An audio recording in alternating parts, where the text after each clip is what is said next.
Reverend Dr. Yuri, so do I. And we are going to be talking about, well, he's going to give us the good news. They're not trained to repel an And insurrection. we are going to be talking All right, about. we have Maria. Thank you. Hey, Maria, how you doing? About the riot at the U.S. Capitol. I'm doing fine. How are you guys? Doing great, sweetie. Thank you so much for calling in yesterday. But I just had to wake you up. You can't let the three amigas be two. Based on the intelligence that we received, we plan for increased level Okay, of the sound is great. The sound is great. On StreamYard. but none of Yes, the sound is intelligence we great. received You're on all Okay, wait a minute. media. Let me do this again. I'm putting the Did not 7 police officers I put in the death last March of that Daniel cord Perdue, back in. a black man who police say was acting irrationally. Okay, you want to try it again so I CP. can make sure I'm hearing Maria? And Yes, please. Go Maria, can ahead. you speak? Hey, Michael Ann. Heat wave in Chicago. Hey, Yes. yeah, how you guys doing? Good morning, everyone. Can you all hear everything? Adrian, Samantha, No, Michael Ann. I was hearing before. Can you hear now? You can't now? This is AP News. Hold on. Go ahead. Can you hear me now? The pandemic has sparked a big price increase. Can you hear for now, cars and Can you hear me? trucks. Maddie? I'm AP's sorry. Donahue Hold on. reports. Can you hear now? Okay, good. Is it good now? To buy a truck in Livonia, Michigan. Some trucks. Testing, testing. 1, 2, 3. Santita, I can hear you. I can hear you. I need to hear Maddie. Oh, okay. I'm here. I'm sorry. I wasn't sure if I was supposed to talk or not, but I'm a talker. So hopefully everything's going well for everyone this morning. Everybody, and I'm Doing going to. great. I got it. Wonderful. Every- And I'm you going to let guys you all good. go now because we're about to come up within 3.5 minutes, okay? Yes, so All right, everybody's great. Thank so- you. Thank you. Love you, Medi, Marnie. Well, Chapearl is MSM. Okay, that's where we go. Okay. He's there. All He's right. here. Okay. All right, everybody. You all take care. My. Okay. Okay. Reverend Yuri. We're going to have someone with whom you are familiar, Reverend Yuri. We're going to have Cook County Treasurer Maria Pappas on, and she's doing something that should be replicated all across the country. You know, when typically when you see the treasurer of your county knocking on your door, you are running for the hills. They're coming to take your money or put you in jail. That is not what she's trying to do. In fact, she has a really groundbreaking program called Black Houses Matter. Because of her politics, people from the Black Lives Matter asked her to participate in the marches last year. And she said, no, I'm going to go one better on you. I want to save these homes. So let me come up with a program that's going to help us beyond the marches, right, Reverend Yuri? And so she has had a very aggressive campaign, particularly in the Black community, to let us know. She set up a table at Push. They've been there throughout the week, and all around the city, so she could come to people and let you know that some people have been many have been losing their houses, but they are owed back taxes. So she went and found this money. It's tens of millions of dollars. It's an unbelievable amount. So we're going to talk with her about that. Of course, we're going to talk with Dr. Deborah Holden, get the latest and the greatest on COVID-19. The news on that, Dr. Yuri, just changes every single day. And then we're going to talk with Jeff Cohen about this Nera Tandon nomination. She's been a lightning rod on the right and on the left. Why? She, of course, is the head of the Center for American Progress. And if her nomination doesn't go through, the Biden administration has promised to put her someplace in the administration. But why is she such a lightning rod? And then we're going to be talking about what's happening in politics. David Perdue said that he's not going to run against Raphael Warnock. That was quick. Why? And so much is going on. What is happening? And there are voter suppression laws that are being passed all over the country. All over the country, everybody. So we're going to be talking about a lot on this show today. So let's get right to it. So glad that you all are with us today. Francis, Kenneth, how you doing, Kenneth? Renee, Daryl, Melissa. 15. Sending you all much love this morning, Barbara Jean. 10. Thank you for being with us. Carol Soskin out there in LA. Hill, how you doing? 5 seconds. Here we go.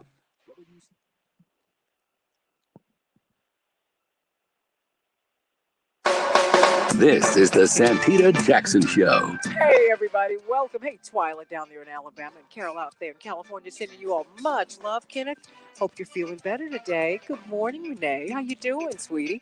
I'm Santita Jackson. This is the Santita Jackson Show on the nation's largest progressive talk radio station. Indeed, we took over the airwaves for Air America, and our audience is growing day after day after day, not just in Chicago, but all around the country. All my love to my brothers and sisters to the north at AM 950 radio, the voice of progressive Minnesota. And wasn't Senator Amy Klobuchar, wasn't she fantastic at the hearings yesterday? Hats off to her. We've got a lot to talk about today, but I want you to call or text me at this number, 773-763-WCPT, 773-763-9278. Everybody, please, if you text, thank GWC Injury Lawyers because they give you that opportunity. GWC Injury Lawyers gives you the opportunity to text me at 773-763-9278. That is WCPT. What are we going to talk about today? Everybody is liking and sharing on Facebook. Please do that. Please like and share. But also meet me on everyone. Please like and subscribe on my new YouTube page. That's right. We're streaming live there, and many of you are listening and watching over there right now, the Santita Jackson Show. So please go on over there. Even if you want to come back to Facebook, please like and subscribe and do that. We want to continue to grow that channel as well. And like and share, everybody. Let everybody know what we're going to be talking about today. We're going to have Cook County Treasurer Maria Pappas on. Black Houses Matter. She has saved thousands upon thousands of homes. When she said, look, if you want to deal with the racial wealth gap, if you want to deal with the racial equity gap, let's save Black folks' homes. Like 3/4 of white Americans own their homes here in Chicago. Fewer than 40% of Black people do. And she has seen the redlining and she's doing something about it. We're going to talk with her about that today in about 30 minutes or so. And of course, Dr. Deborah Verholden will be giving us the latest and the greatest on COVID-19. That story continues to evolve every single day. And we're going to be talking about Neera Tanden, the head of the Center for American Progress, who is up for the Office of Management and Budget. That's a tremendously consequential office in the president. In fact, for the president, it's in the White House. Office of Management and Budget. Well, the OEB building is in that White House complex. But I'm going to tell you, she's getting the people on the left and the people on the right don't like her. They're not feeling her, and her nomination is in jeopardy. Going to talk about that with Jeff Cohen from Roots Action. And of course, he's one of the founders of FAIR, Fairness and Accuracy in Reporting. And then, of course, we have two of your favorites. We're going to have David Daly, the author of Unrigged and Rat Effed, and we're going to have Robert Patillo. What are we going to be talking about? David Perdue is not going to run for the U.S. Senate in Georgia. Why? And what is going on with all of these voter suppression laws that are being passed and no one's talking about it? But you know me, on the Santita Jackson Show, we're going to do just that. So let's get right to some of these headlines right now, Paul. Give me that music and let's get right to it. Everybody, today it feels like spring in Chicago. 41 degrees will be the high. Partly cloudy. Minneapolis, St. Paul, 35 degrees, snow showers, but is this not wonderful? The Dow closed up 15 points yesterday. The Nasdaq closed down 67 points, and the S&P 500 closed up 4. Well, there was a big hearing with the Senate yesterday. Capitol security officials in charge on January 6th blamed the Pentagon and intelligence failures. Wow. The officials in charge of securing the Capitol on the 6th deflected blame yesterday for the lapses that enabled this violent mob of President Trump supporters and others to storm the building. There was a quartet of top officials responsible for security during last month's insurrection, according to this Political report. And appearing before two committees, two former Capitol Police Chief Stephen Sund said that the Pentagon dragged its feet for hours on January 6th, even after law enforcement officials pleaded for additional aid. Already, rioters had planted 2 explosives nearby, breached the Capitol, and battered police officers with clubs, mace, and other weapons. Sund and acting D.C. Police Chief Robert Conti described to senators a conference call that afternoon with senior security personnel, during which a top Pentagon official Lieutenant General Walter Pyatt said he would recommend against deploying the National Guard for fear of the optics, as he put it, of armed troops in front of the Capitol. And they informed him that their officers were already beleaguered and being beaten by the mob, and they were desperate for help. Then the Lieutenant General from the Pentagon indicated that he was going to run the request up the chain of command at the Pentagon. Almost 2 hours later, they still had not received authorization from the Pentagon. This went on for hours and all day, and we do know that people were killed, everybody. So think about that, everybody. Think about that. What happened? We still don't know, but at least they're looking into it. Surprise, surprise. That's right. Merrick Garland is going to receive support from Senate Minority Leader Mitch McConnell, who blocked his pathway into the Supreme Court. When asked yesterday if he would support Merrick Garland to be the Attorney General of the United States, McConnell simply responded, "I do." Wow. In the meantime, we're finding out that David Perdue will not run for Senate in Georgia, even though he filed papers last week.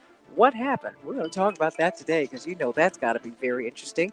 And AOC is criticizing uh, Senator Manchin over apparent targeting of Biden's nominees of color. That is what she said. She has stepped into this intensifying dispute around the treatment of women and people of color nominated to top jobs in the Biden administration as the confirmation process continues to go forward.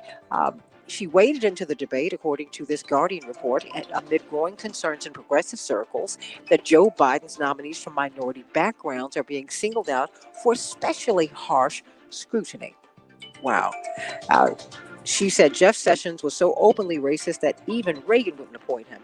Yet the first Native American woman to be cabinet secretary is where Manchin finds unease. Wow. So what do you think about that, everybody? And they're saying that Chuck Schumer is a little anxious about her maybe primarying him, running for the U.S. Senate herself. What do you think about that? Fantastic. And of course, we are sending our love and prayers to the great Tiger Woods. He was in a serious car crash yesterday, and many of the officers who saw him said that he is lucky to be alive. The good news is that he is conscious today and that he is responsive. But he was, if you see the pictures of this vehicle, they said his legs were crushed. And so we're praying for Tiger Woods, and everybody wants to know how he's doing. Will he be able to come back? Praying that he'll be able to walk. We're praying that he'll be able to do all the things that what a magnificent life he has had. Reverend Dr. Yuri, pastor of the Douglas Memorial Community Church in Baltimore, senior vice president of Rainbow Push. What a tremendous life. And it's like one of the things I've got to admire about Tiger Woods is that when he gets knocked down, Reverend, he gets back up.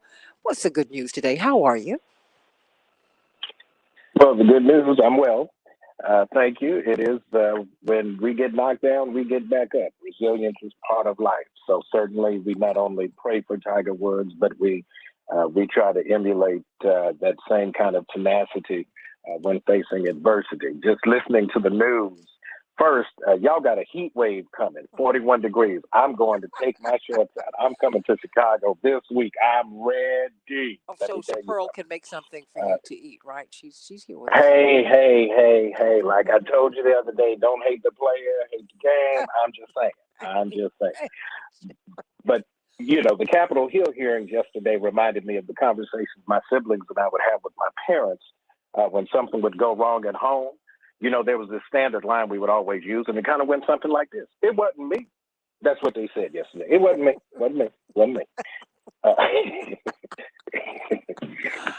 Sometimes you just got it. It ain't that complicated.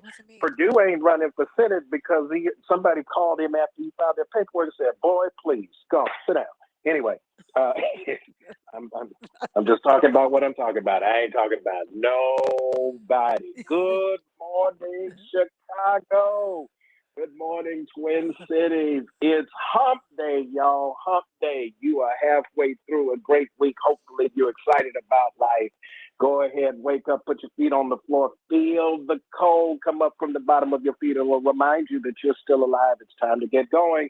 Get that morning beverage going. Start that Joe. Get going. Take a deep breath. Get a good whiff of life. because you've got to leave your mark on the world and you got to do it today. So let's get to it. This is going to be the Good News Remix. Understand we had a few challenges on Monday, so if you're hearing this message again, act like you're hearing it for the first time and get excited about it, because I'm going to give you what I gave you on Monday. Y'all ready? Let me talk to you about it. I was watching Facebook. You know, I read Facebook feeds, Santita, and some of my members there in the suburbs of Chicago were talking about how during that week of extreme cold, that real cold that y'all need to always keep there. Don't ever send that anywhere else. It was so cold that y'all couldn't pay attention. I'm just saying. But in the process, one of my members said she was looking outside and she saw actually robins. She saw robins in the middle of brutal cold, in the middle of a brutal winter. And she was like, wait a minute, they must be confused. They obviously are lost. Something's going wrong. And it reminded me of a few years ago. I remember I was working from home and I was looking outside my window and I saw a cardinal right in the middle of winter perched on one of the tree limbs in my backyard. And what made me notice the bird is because, you know, in the middle of winter when you don't see leaves on trees, it's cold outside, you don't expect to see birds, so you don't look for them. But what made me notice this bird was its singing.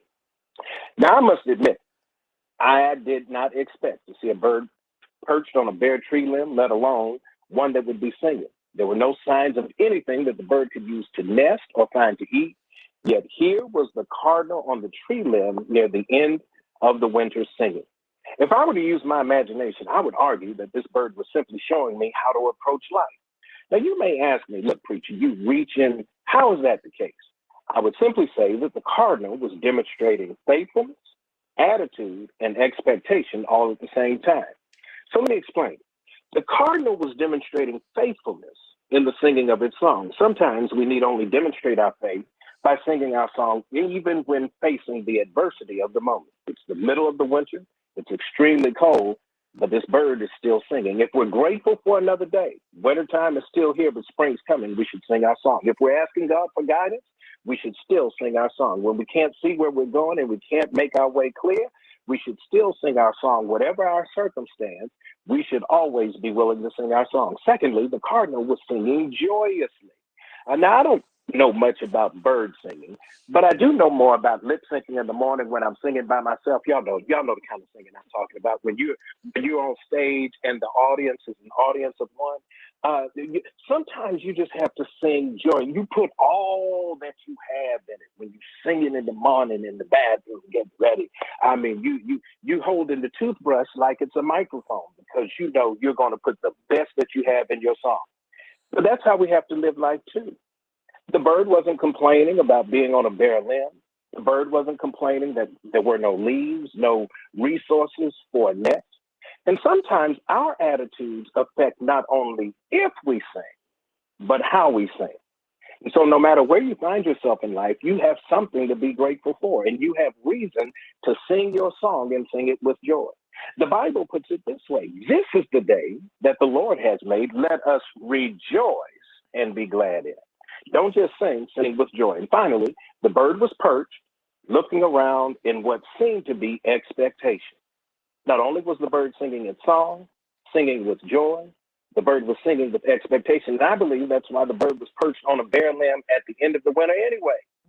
Because sometimes you have to sit and stand in the places that no one expects you, because somebody doesn't realize that you're expecting something that you can see, but they cannot. The bird had an instinct to know when things are about to change. I want to say to you that today could be the day that things are about to change for you. Today could be the day that the thing that you're waiting for, you begin to realize, because one, you have been faithful in your singing, you have been joyous in your singing, and you've been expectant while you're singing. Birds always know when to return after being away for the winter as they prepare for the coming spring. And you know how to return from the winter because you're preparing for the spring that is about to blossom in your life. If you want to prepare for a new season, sing your song, sing it with joy, and sing it with expectation. God, it is my prayer that you will help your people sing this day so that the chorus of rejoicing rises to where you are, so that your favor will fall where they are. That's our prayer this day. This is the day that the Lord has made. Get ready. Things are about to change. Today is still the best day of your life. That's it. Got to go. Got to go get my shorts. Got to make my plane reservation because I'm coming to the heat wave in Chicago and in Twin Cities. Y'all have a great day. Sending you much love, Reverend Dr. Todd Urey. This could be the day in which things change for you. Amen to that. Dr. Deborah Furholton, Associate Dean of Public Health at Michigan State University, brilliant epidemiologist, and she belongs to us. She belongs to the world, but she shares herself with us. We just love her so much. There is so much in the COVID-19 world, in the news, that is changing every single day. And I just have some questions for you. But let me ask you first, what would you like to start with? First, good morning. Good That was morning. some real good news from my guy. I call him the good Reverend Dr. Esquire, That's Todd right. S. Todd Yeary. That was a good word. I want to point people to somebody that I think we can trust in this COVID conversation, and that's Dr. Kizmika Corbett. She goes by Kizzy, which is, seems more like a term of endearment, but that's her choice. But her given name is Kizmika Corbett, and I guess her friends call her Kizzy.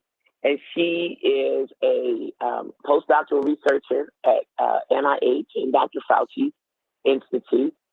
And she's been chiming in on this conversation around people getting one dose.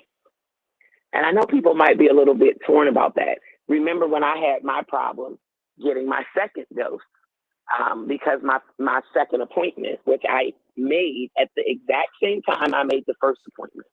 And I've been telling people that if you choose to get the vaccine, these are the people who I'm talking to. I'm not telling people to get the vaccine or they have to. But if you choose to get it, you want to get both of your appointments at the same time if you can, right? And that to me gives more confidence that you'll actually be able to get that second dose. But then we've seen all this conversation called, well, one dose seems to be pretty good or good enough, which doesn't jive with what we were told initially, right? So the scarcity conversation almost feels like people are shape-shifting the science to meet the supply. And I don't like that. And so Dr. Kizzy has gone, on a mission to make sure that she is disseminated. Santita, I think we should get her on the radio. No, I would love to. I think we should actually have her here. Well, I would like to because, I've seen her evolve, because she made a lot of Yeah. news at the last summer because she was talking about, and people tried to, people can paint her as a conspiracist because she said, this looks like genocide. This is impacting the Black community disproportionately. This is a problem. And so I'd like for her to come and talk to us, because I tried to get her then because I thought it was very interesting that someone in her space would be saying things like that. I didn't object to it. I just wanted to know what her thinking was. Yeah, I'd be curious, but I, as a public health person, I can imagine it's akin to withholding treatment or withholding resources. A lot of what people needed, and this wasn't just people of color, right? We've got this thing called intersectionality, and it's a myth. Not all people of color are poor.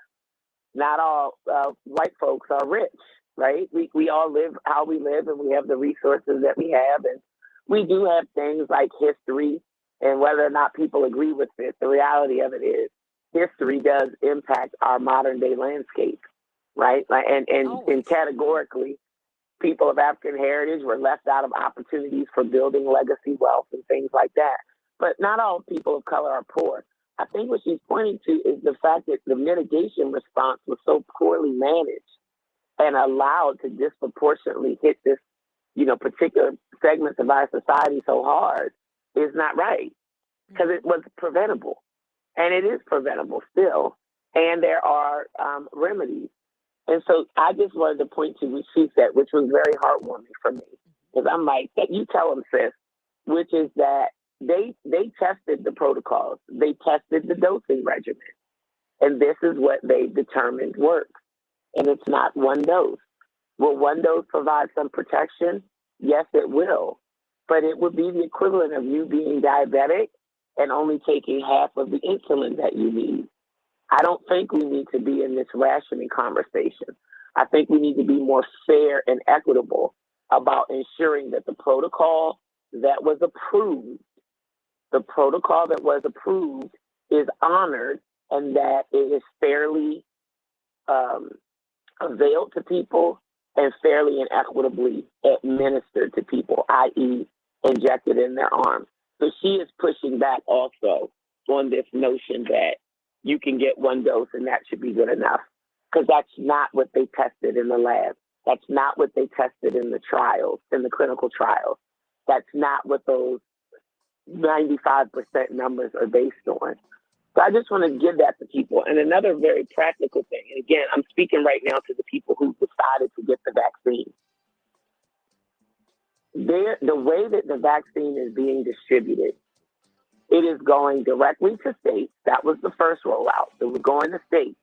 And then the states were sending it out from there. You know, they were making decisions and prioritizing based on population size and risk and different factors. Now the federal government is doing direct distribution to pharmacies and big box stores. The reason that's important to know is because in the absence of any mandate for data collection, for even tracking basic demographics, and I think at a minimum, we need to know age, sex, race, occupation, 1 minute. insurance status at a minimum. Well, you know what? We need to ensure that well, nobody's being left out. And when we get on the other side, I want you to speak to that. And you're also speaking to people who decided not to do it, or people who are holding out. Yes. You're speaking to everybody. There are a lot of conversations, and as I would like to speak with Dr. Corbett, I really would love to hear about her journey. Quite frankly, I think it's been a fascinating one. But I'd also like to speak to people who 30. you have some other medical personnel who push back on the vaccine. And I don't think that we're going to be able to move the needle on our overall health until we have a full body discussion about this. We've got to respect everybody's 15. opinions, their thoughts, and some other science. 10. Some other people have reached some other conclusions. We're talking with Dr. Deborah Holden, Associate Dean of Public Health at Michigan State University. Stay right here. Let's talk about COVID-19. Back in just a minute with the Santita Jackson Show. Hey. Dr. Deb? Hey. Hey. Yes, ma'am. Girl, you know I'm about to sneeze. Oh, my gosh. Help me. Oh, my gosh. And I'm going to keep you on until 42 after the hour. We have our treasurer here in Cook County is doing something very interesting. Maria Pappas. She, if you get your county treasurer looking for you, you are scared to death. You are like, oh, the tax man cometh. Well, no. What she has found millions upon millions of dollars. And she said, and she's tracked it with the redlining of Black people historically. And she has found a lot of working class and poor Black people who are living in their homes who are being threatened with eviction. She said, that's not right, because you have property taxes that are due you. You haven't taken your exemptions as senior citizens. My parents got money back, and they missed out because they missed out on like 10 years of exemptions. And she's saving Black homes. She said, okay, because we like Maria Pappas here, and many people were saying, okay, you need to come out and march with us, Black Lives Matter. She said, no, I'm going to do something. I'm going to come one better on you. She said, I'm 72. I'm too old to march out here. my knees. She said, but I'm going to come up with a plan called Black Houses Matter. Let's save your houses. That's what you're marching about, right? Let's close this racial wealth gap. Let's have some racial equity. Let's have wealth equity. And so she's going to be coming on at about 44 after, just in about 10 minutes or so, about 15 minutes, to talk with us about this program because, as we've closed down, she had put sites all around the city, including one at Rainbow Push, so that you could literally just walk in, give her representative your name, I think, in your zip code or your address, they've been finding hundreds, if not thousands of dollars for people, and it saved their homes. So I want to have her on to talk about that and what we can do to continue to make that happen. 'Cause that's her mission. That's her mission. It's a real blessing, like yours. I guess equity is the order of the day. Everybody, how about that? But how you Well, feeling? I'll tell you too. So I'm good. I want to say two things: one about that, and one about something else. So in regards to that, I love it because I really believe that people have to operate at their highest calling. And I remember when we had the Freddie Gray uprising in Baltimore, and I was there. And it was a very weird time. I lived in the northeast part of the city, not really near, where where he was killed or where he was arrested and took that terrible ride. But the city just erupted in mayhem. They vandalized and broke into the Family Dollar that was up the street from my house, and a band of people. 1 minute. And my street was like not a main street, I got not 30 on the seconds. beaten path. Anyway, the university responded by sending a bunch of students down to where the riots were happening to clean up. And I thought that is such a small thing relative to the power that Johns Hopkins University wields in this city. We should be doing more than picking up trash.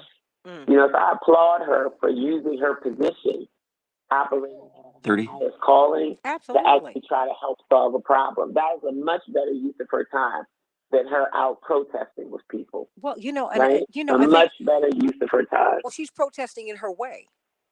Some of 15. us, Yeah. because everybody can protest. It comes out in a whole lot of different ways. Stay right there.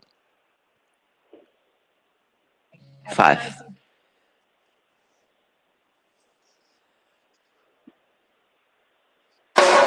This is the Santita Jackson Hey, Show. everybody. Welcome to the Santita Jackson Show. Got County Treasurer Maria Pappas coming up in just a few minutes to tell you how your home can be can be saved. She has a program called Black Houses Matter. Many of you are missing out, about to be put out of your homes, or you just need that extra change. And there are millions upon millions of dollars waiting for you. And she's coming to tell us about it. Of course, we're talking with Dr. Deborah Holden, epidemiologist, brilliant epidemiologist. And she was brought in from Johns Hopkins to start the School of Public Health at Michigan State University. And we're so grateful that she spends this time with us, really reassuring us, giving us great information. Um, and I appreciate the fact that you're intellectually elastic enough to take all comers, Dr. Deborah Holden, because a lot of people, everyone is not in lockstep, even in your community. The scientists, the researchers, the doctors. A lot of people have a lot of different thoughts, and I think that the more intellectually honest and open we are, I think that we can get somewhere. But when we shut down conversations, I think that's where the problem is the shutting down of conversations.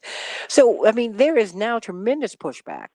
Um, some people are saying that, many scientists are saying now, wait a minute, I saw in the Jerusalem Post, the AstraZeneca vaccine is stronger if 3 months between doses. Now, this is coming out of Jerusalem, right? Um, it seems like this is. Are you saying that it's better to follow the initial protocol? You said now the test showed us that for the vaccines that require 2 doses, stick with that. Is that what you're saying? Yeah, that's what I'm saying. And here's why I'm saying that.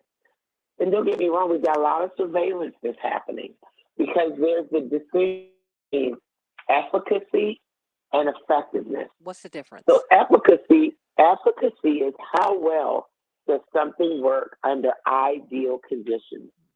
And consider that what we find and what we figure out in a clinical trial is efficacy. In a clinical trial, you've got lots of staffing. You are able to meet all of people's needs. The protocol has to be rigorous because you need your protocol to be tested with a lot of people the same way. And so you do things like call people, remind them about their second appointment. You provide transportation for people who need it. Some of the trials, people get paid to participate in them, right? Not like an inducement level of payment, but more of a kind of compensation for your time and attention, right? And so the protocol is what the protocol is. And the data that we then get and the numbers that we're provided as far as how well things work are based on the protocol. So that's efficacy, right? You got a protocol being rigorously adhered to. You got a lot of support and resources to get that protocol implemented as designed. And then you produce data and statistics about how well things work based on that protocol operating under ideal conditions. Then that's efficacy. Then there's effectiveness. And effectiveness is how well do things work in the real world. Because what happens in the real world is you don't have all of that. You don't have ideal conditions. It would be like trying to lose weight at a fitness camp. Well, there's no junk food at the fitness camp. There's a program. There's a schedule. There's, people standing there cheering you on. There's a lot of other people up to what you're up to. That's very different from doing that journey at home by yourself with the corner store right there with all your favorite junk food in it, right? Mm-hmm. So we're now seeing how this thing works when people don't get that second shot, or when people, and there were people in the clinical trial who didn't get the second shot, but I think we're seeing a lot more of that now that we're in the real world setting. What happens when people get that second shot, but they don't get it in the right time window? So for the Pfizer, for example, it's every 21 days. We're seeing now what happens if people go 28 days or 27 days. And we saw a little bit of that in the trial, but we're seeing more of it now because this is where the rubber meets the road, right? Mm-hmm. And in the real world, a lot of the things that could be more tightly controlled in the clinical trial, well, now this is, again, it's just reality. And so there will be some new numbers that will start to evolve that will talk more about effectiveness. And so we will learn some things, right? Because I forget the number. It's well over 12 million now. I know that was what it was like the last time I checked. I think it was on Friday, and there were about 12 million people who've been vaccinated. And so, in the U.S., and I know that number is growing by leaps and bounds every day. So then we learn things, right? We've got way more people now that it's been rolled up and is being brought to scale. So we may learn some things. But as we learn those things, I want to see the same rigor of the clinical trial, the same transparency.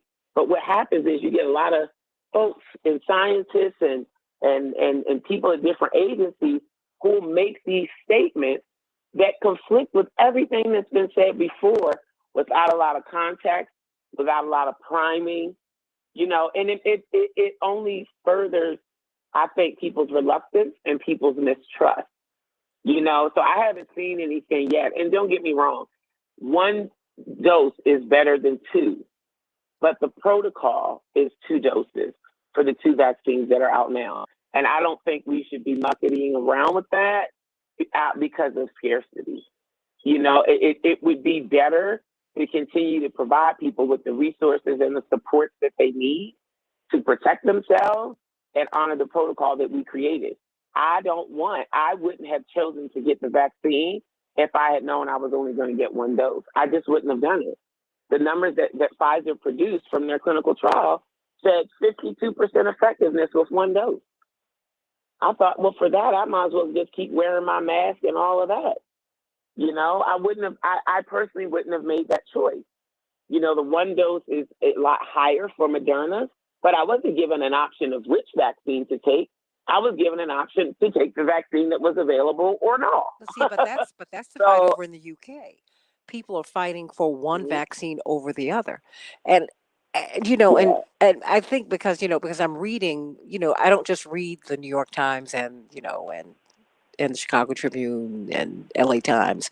I try to get information from some of everywhere because I think there's value in that. It's important to get different perspectives. I have about 2 or 3 more minutes here. What do you want people to know? I mean, because we're hearing about scarcity. And then we're also hearing about people who are still not, missing their turn because they're not, or they're foregoing their turn. They're not missing their turns because they're still not uh, convinced that they need to take this vaccine at this time. What do you want people to know today before we go to Treasurer Pappas? Well, if people are still sort of grappling with the decision, or if they're a no, or if they're a no for now, that's okay.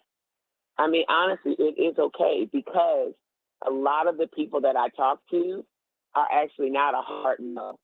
They're a no for now. Mm-hmm. They're saying, I still want to see. I want more people that I know that have been a yes, and see what happens to them. And that's fair, because the reality of it is we've got so many people who said yes who don't have access. The people who are no, keep looking, keep searching. I get asked the question all the time: do I think a mandate is coming?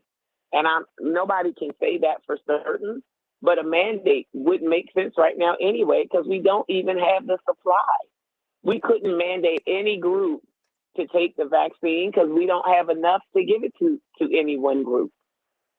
And we've got major problems around getting it to people fairly. And all the line jumping and the people who can getting to the front of the line, it's less of a problem. So I just encourage people, because here's my thing. The new vaccines are coming. Johnson and Johnson is close. They've applied for their emergency use authorization. They did that, I don't know, a week or two ago, and that still hasn't been approved, which is sort of raising I'm wondering what's going on with that. But the other vaccines that are coming out are not mRNA vaccines. So we're going to have all new conversations about what these vaccines are and are not, how they were designed, and how they work. The last thing, and we can pick this up tomorrow, is this issue around equity has to be addressed. Michigan yesterday launched their COVID vaccine dashboard. And lo and behold, African Americans are 14% of the Michigan population, and we have received 4% of the vaccine so far. And I want to dig into that with you, because some of that, I'm sure, of course, we don't have equity in terms of our health care. We do not. But I'm wondering how much of that is due to the reluctance, not the hesitancy, the reluctance to take the vaccine. And I want us to dig into all of that tomorrow, because I think that's important. That's an important discussion for us to have. If we're going to really honestly and earnestly move forward, we have to hear everybody. We have to hear everybody. Dr. Deborah Verholten, Well, everybody. here's Here's a big problem. I got about 30 seconds. 43% of the data are missing race. So for nearly half the people who've received the vaccine, we don't even know their race. And that's an unnecessary can to kick down the road. Absolutely. No reason we shouldn't be collecting that demographic data on everybody, so we can say with certainty who is and is not getting the vaccine. Absolutely. So we can pick that up tomorrow. I want us to do that, because we need to know who's getting it, who's not getting it, and why. And everybody, now is the time for us to talk about a national health plan. Really, really, really. I think some of this could be mitigated by that, because we don't have a national health plan. We don't. Dr. Deborah Verholten, we love you and can't wait to be with you tomorrow so that we can pick up on this discussion, because this is very relevant.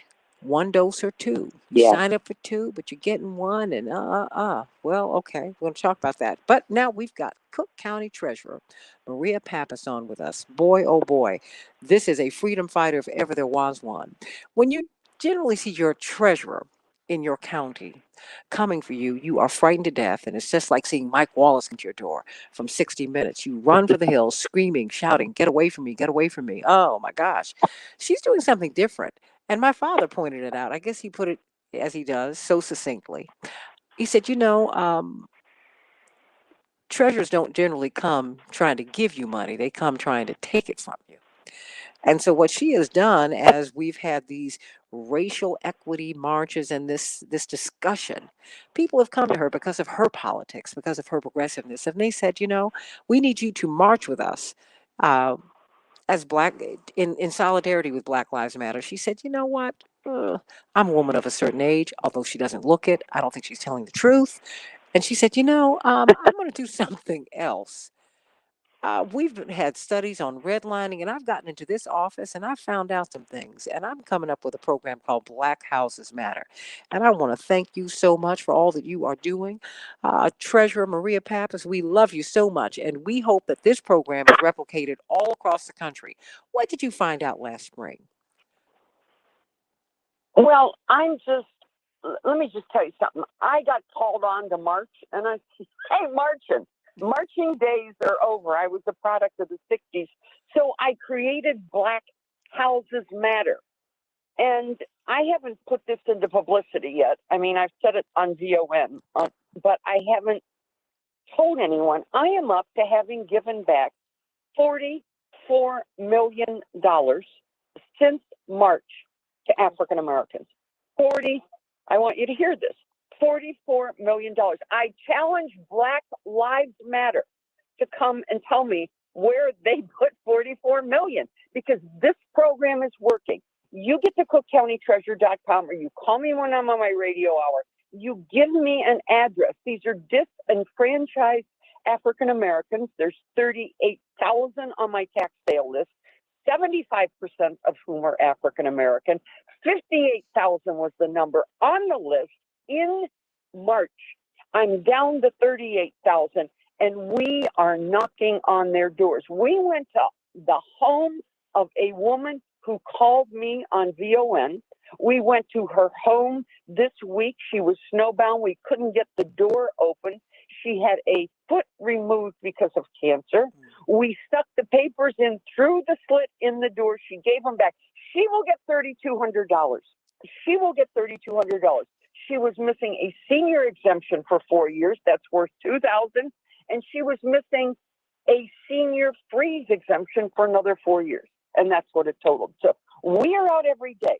We are creating the Pappas Mobile. Tony Preckwinkle helped me to get passed through the county board, the Pappas Mobile. I bought 2 of those Amazon vans. I rigged them up with desks. They're going to be ready in April. Yes, Santita, I'm hitting the streets. I am going to go to the streets. I'm going to the north side. I'm going to the south side. And we are knocking on doors, because what we're finding is the people whose 17,000 pieces of mail have been returned, and 18,000 of these 38,000 left owe under $1,000. We have broken down for every African American alderman in their ward, telling them these are the properties that people owe only $200 on. These are the properties that they owe $300 on. These are the properties that they owe $400 on. And we are looking for these people. We're going to the door and saying, hey, hi, this is me.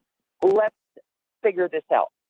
So we are blessed. We are blessed because that tax sale of May 8th, the second tax sale, which would have been in May, and the scavenger, which is every 2 years, they're all postponed. They're all postponed. So this is giving Maria Pappas and company and anybody who wants to work with her. And incidentally, the $44 million, that was all on our own. Nobody jumped in and said, hey, let's help, nothing. This was remember that fairy tale when you were a kid and the chicken was baking the bread? And she went and she said, I'm going to make bread. Will you help me go get some flour? No. Will you help me knead the bread? No. Will you help me put butter on top of the bread before I put it in the oven? No. And then the bread got put on the windowsill, and everybody in the neighborhood showed up and wanted to eat the bread. So I'm telling you, hey, whoever you are, get involved in this bread making. Become part of Black Houses Matter. You can call my office at 312-443-5100. We have addresses of people in your neighborhood. You can help us knock on doors. You can help us knock on doors. You can help people get to cookcountytreasure.com, cookcountytreasure.com. And it is so easy to get there. Once you get there, you just put in an address.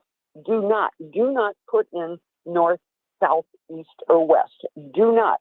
Once you put in that address, what is going to show up is a picture of your house. So we've made this like idiot proof. You would have to be like, off of Mars not to understand this. We have made this, a third grader could go in and put in an address and see if the mother, the grandmother, the father, anybody had money coming back. So you get there, Now you got a picture of the house. You know you're in the right place, cookcountytreasure.com. Scroll down, and you're going to see immediately if your mail was returned. It's a big red banner if the mail was returned. You don't have to come into my office to get your address changed. You can do it online. You scroll down a little bit more, and it will tell you going back 20 years, if you owned the property, if you double paid. And why would you double pay? You would double pay because 2 mortgage companies paid, 2 refinancing companies paid, you paid and your mortgage company paid, or you paid and at the end of the month, your husband paid. Just people make those kinds of mistakes. So going back 20 years, we got this 79 million. Now, scroll down a little bit more with your mouse, and you're going to see a section called exemptions. African Americans, Greeks, Lithuanians, Ukrainians, Balkans, whatever you are. Nobody knows what an exemption is, Santita. People don't wake up in the morning and say, did I get an exemption? They just don't. They don't even know what it is. So this website is up in 106 languages. We've had 420,000 downloads in foreign languages. So what does that tell you about the African American? You got all these English/American somethings walking around who don't want this in English because it's so complicated. So what do? They download it in Arabic and Bulgarian and Albanian. That's how complicated it is for the African American as well. It's like you don't wake up saying, am I a senior? Did I get a senior exemption? And you know your father is a victim of these exemptions. Mm-hmm. He was owed $4,000 and he didn't know it. Johnny Miller on the West Side was owed $1,800 and didn't know it.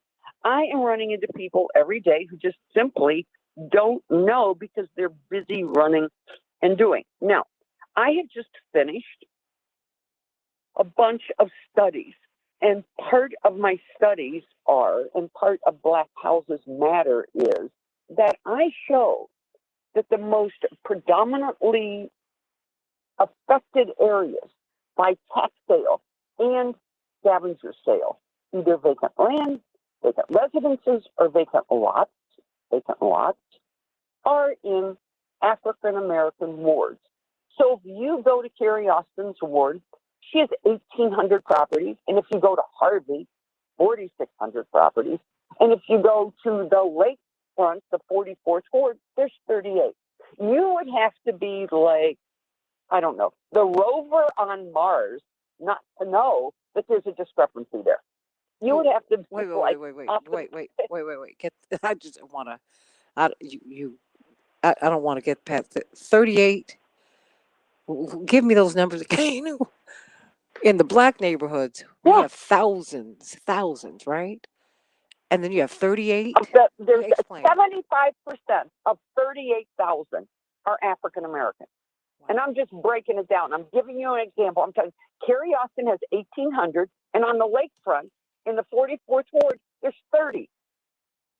How about, wait, do you see a difference there between a white neighborhood and a Black neighborhood? Try Harvey, okay? Harvey has 4,600, and Hinsdale, west white suburb, has 1. Really? You don't see the difference? This is why Black houses matter. And I have put these statistics together to show people that there is a difference, that they need to be called to do something about the fact that we cannot allow these disenfranchised African Americans to lose their homes. And Santita, let me tell you something. I don't know how well you know me, but I worked in Europe for a while. They call me the Dragon Lady, and they don't call me Dragon Lady for nothing. I am all over this. I am on a mission about these houses and saving them. So let me tell you what we did. We did a scavenger study. We showed that of all the properties currently on the scavenger list, that's stuff that gets sold every 2 years, that's 52,000 pieces that get sold every 2 years. Really? Get this. In the 13 top wards of the city of Chicago, where these properties are, all of them are African American wards except for 2 Hispanic. 50% of the violent crime in the city occurs. 50% of the violent crime is occurring in these African American wards where there are vacant lots, vacant residences, okay, and vacant commercial pieces. Hello, what else do we have? We have population exit in every one of those wards. And it is a fallacy to believe that those individuals move to the suburbs, because now we went to Harvey. We went to Harvey, and we went to Fort Heights, and we went to all of these African American suburbs. And what did we see? We saw population exit too there with regard to these vacant properties. So it's crime that's in a vacant property area and an exit. And we got to get a hold of these stray bullets. And that's what's happening. So I did a bunch of other studies. If you go to cookcountytreasure.com, there is a 20-year study on property taxes. You need to look at that because it will tell you, pat down residents and commercials, even though it's gentrifying, is the highest in the entire city. It is up by 763% over 20 years. 763% over 20 years. So look at that. There's an interactive map which will allow you to punch on your ward or your suburb and see how much your property taxes went up over 20 years. There's an additional study. It's called the Pappas 50 study. It's the top 50 residences in each ward and how much they went up. I just want to say something because, you know, I'm very excited about Black Houses Matter. I'm all over this thing. 1 minute. My Pappas mobile and I'm hitting the street. I got 1 minute. It belongs to you. Oh, park myself. I want to park myself any place. Anybody will talk to me because nobody's in my office anyway. So at least I'm gonna put on my mask and go have some fun. Oh, Will you walk come around back? the neighborhood and have, Will you come back and talk You know about what? this? yeah, I'll come back. I'll do anything you want me to do. Oh yeah. I'm great. I'm good, Coffee. I'll give you examples of people that we've helped.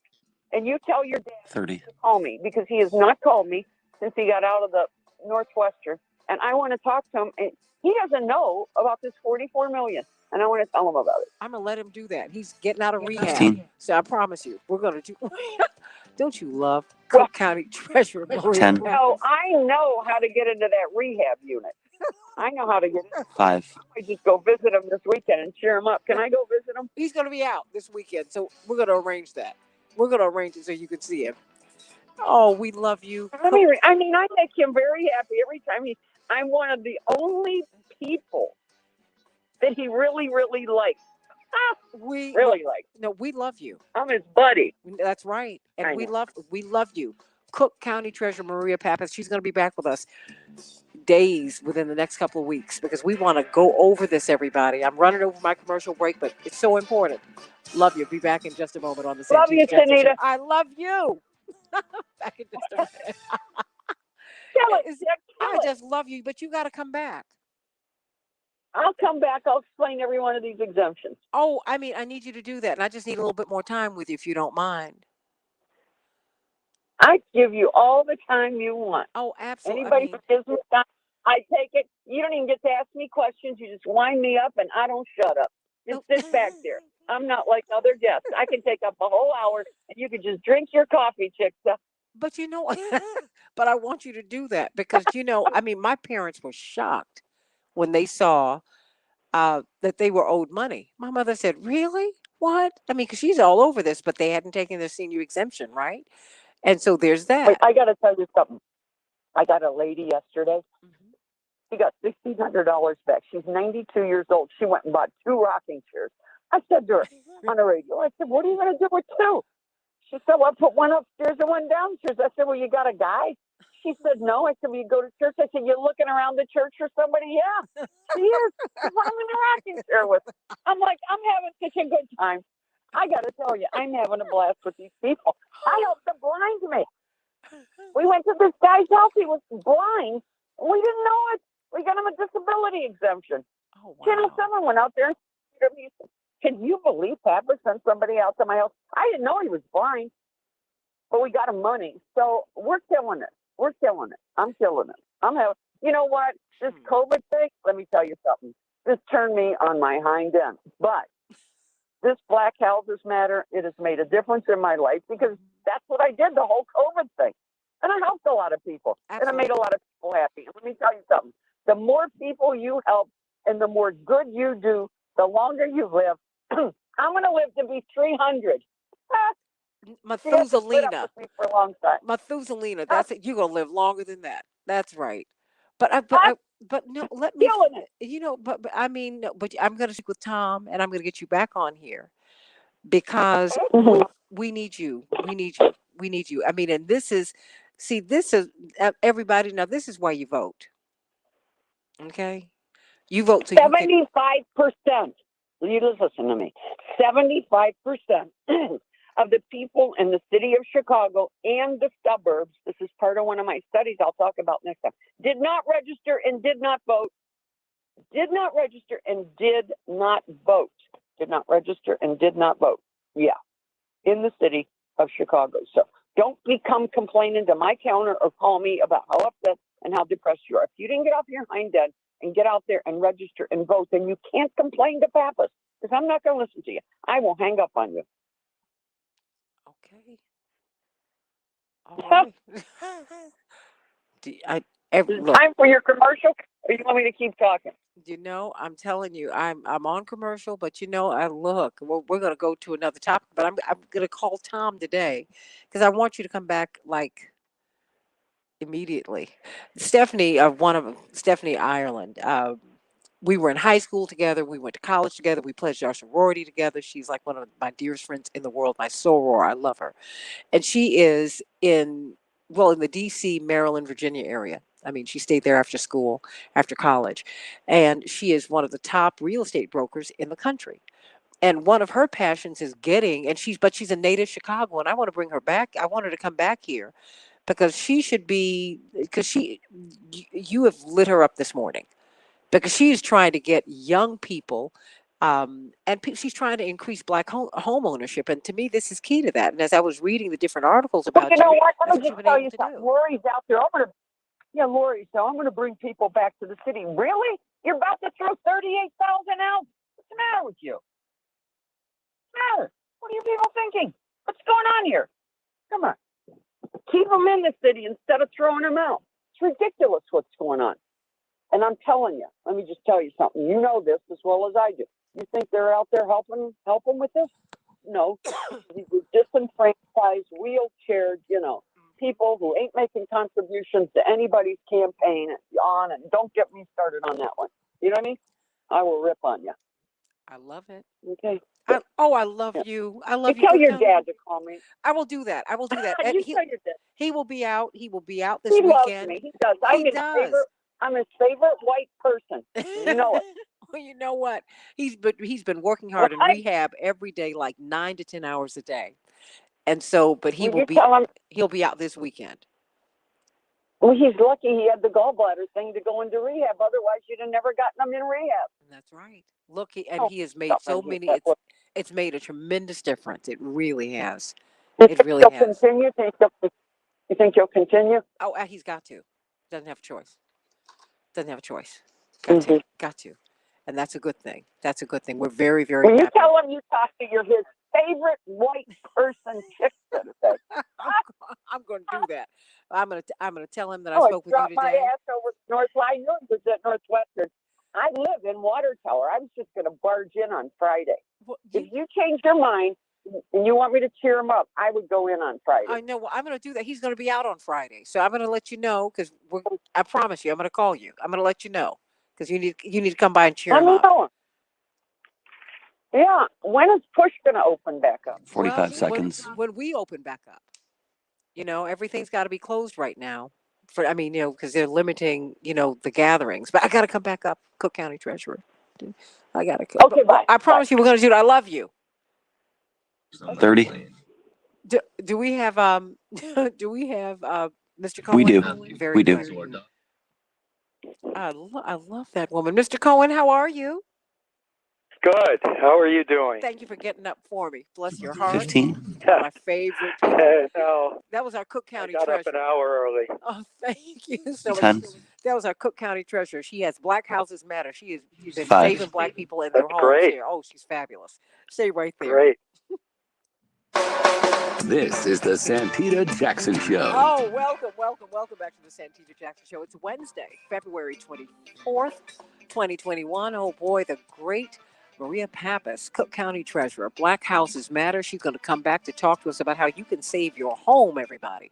A lot of people have been kicked out, almost kicked out of their homes, but thanks to her, she has 2 mobile offices that she is taking around the city, coming to you to get you your money so that you do not have to get kicked out of your house.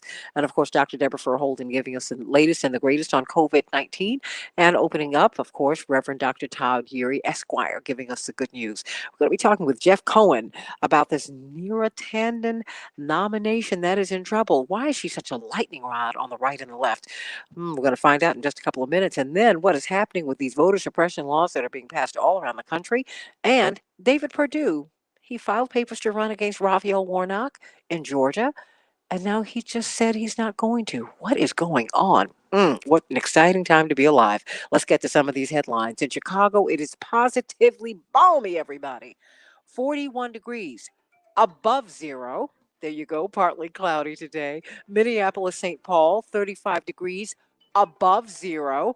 Snow showers. Amazing, everybody. The Dow closed up 15 points yesterday. The NASDAQ closed down 67 points, and the S&P 500 closed up 4.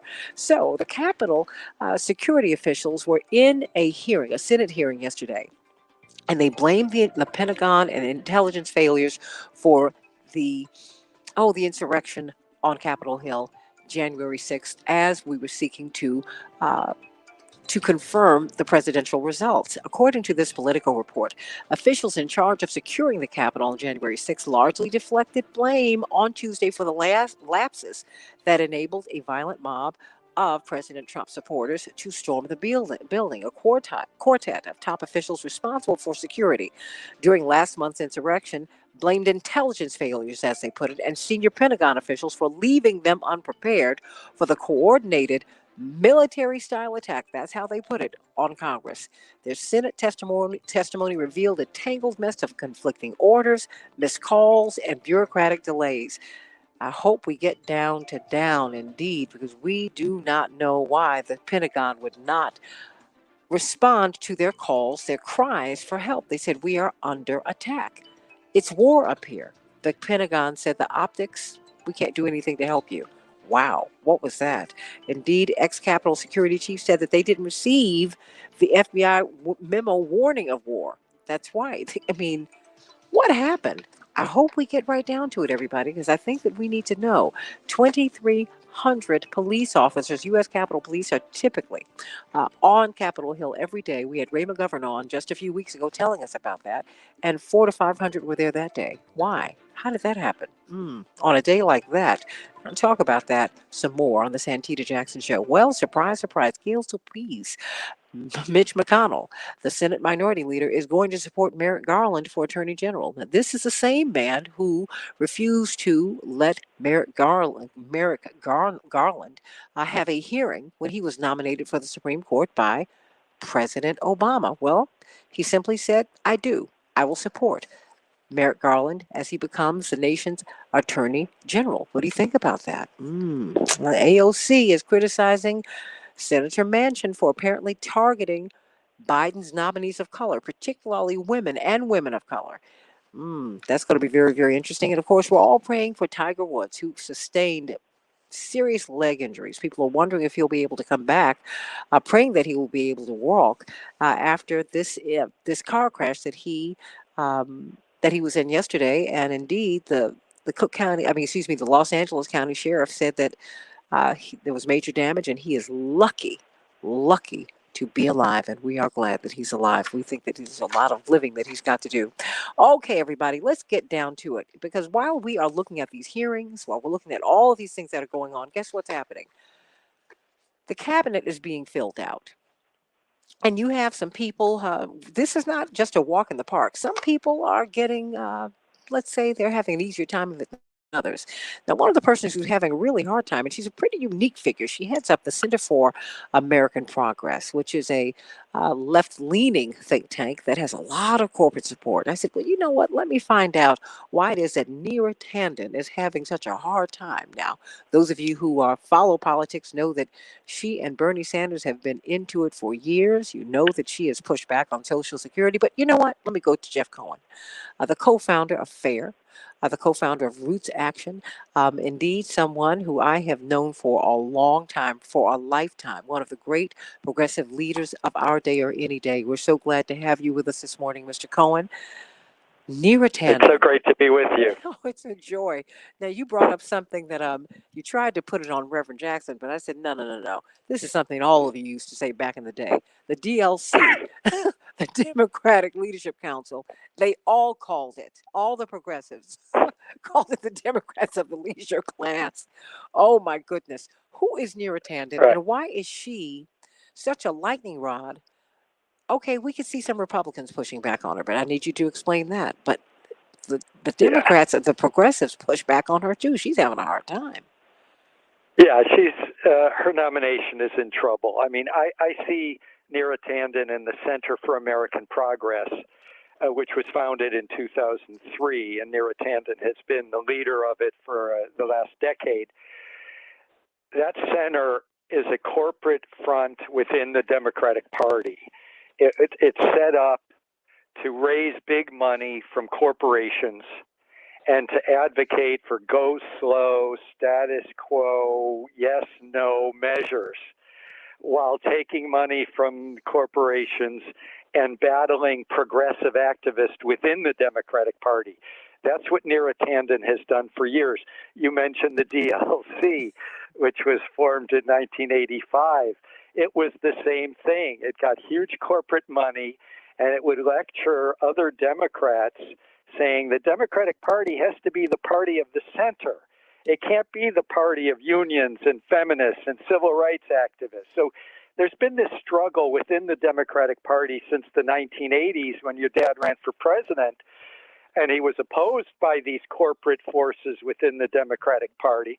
There's been this struggle between those who want the Democratic Party to stand up for the most vulnerable, for the poor, for people of color, for young people, for unions, and those who want the Democratic Party to go slow, status quo, and take the corporate money.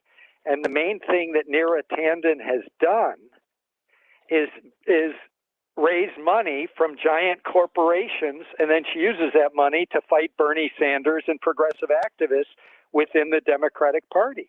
I mean, CAP, Center for American Progress, has received money from the private foundations and the corporate executives and the corporations of big tech, of Wall Street, of Walmart, the anti-union company, of Northrop Grumman, the military contractor, healthcare, health corporations, and it's not an accident, I think, that the U.S. Chamber of Commerce, traditionally anti-union, anti-regulation, they're against federal regulations that protect the environment and public health. The U.S. Chamber of Commerce is endorsing Neera Tanden to be the director of the Office of Management and Budget. So, again, that's the reason progressives are opposing her. We think Biden can choose someone better. But the reason Republicans are opposing her, to me, is totally silly. It's hypocritical. You've got Republicans. I mean, Neera Tanden is famous for Twitter wars. She's fought wars against Bernie Sanders. She calls everyone a name, sort of like Trump. You know, Mitch McConnell's Moscow Mitch in her tweets over the years. So Republicans are claiming we can't support someone like Neera Tanden. She's too mean. She's too personal in her tweets, which, you know, here's a party that has, you know, apologized for Donald Trump for 5 years, who invented the mean tweet and the name calling. So you have the Republicans are against Tanden for that reason.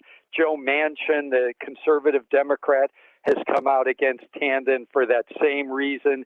She's too partisan. She's too mean. She's too personal. We need someone who can work with everyone. Bernie, there will be votes today. We don't know how they will go in the Senate Budget Committee and the Senate Homeland and Government Affairs Committee.